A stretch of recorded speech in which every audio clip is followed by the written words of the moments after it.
SSC 2025 के exam में question पूछा गया कि निम्नलिखित में से कौन सा भारतीय संविधान के अनुच्छेद 300 के ए के तहत संपत्ति के अधिकार के कानूनी चरित्र का सबसे सटीक वर्णन करता है।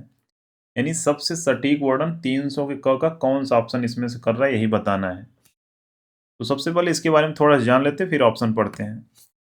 तो देखिए, मौलिक अधिकार में आर्टिकल एक है 31 और एक आर्टिकल है 19 का 1 का एफ।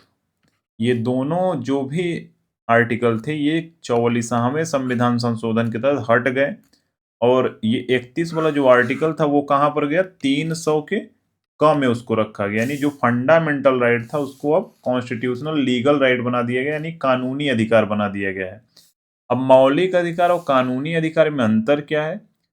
तो मौलिक अधिकार का मतलब यह है कि संविधान के द्वारा गारंटीकृत है, उल्लंघन होने पर आप सीधे सुप्रीम कोर्ट जा सकते हैं, सुप्रीम कोर्ट या हाई कोर्ट जा सकते हैं मौलिक अधिकार को लेकर।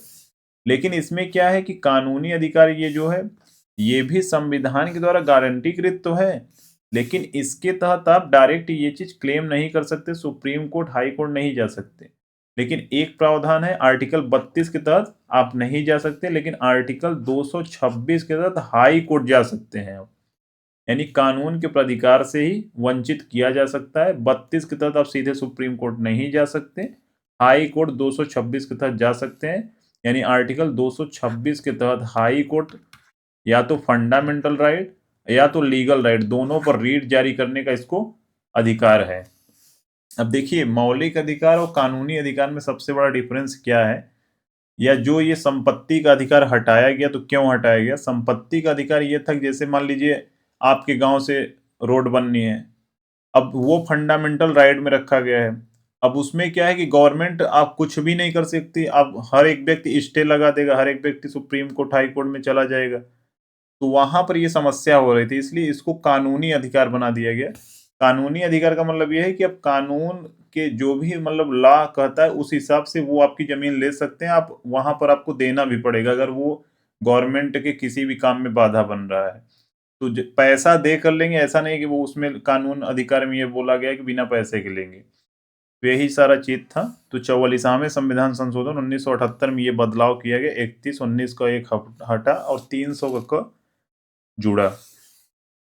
तो संपत्ति अब एक मौलिक अधिकार नहीं है बल्कि एक संवैधानिक कानूनी अधिकार है। तो इसको याद रखिएगा। अब चलिए ऑप्शन पढ़ते हैं क्या है। यह एक मौलिक अधिकार है, बिल्कुल गलत।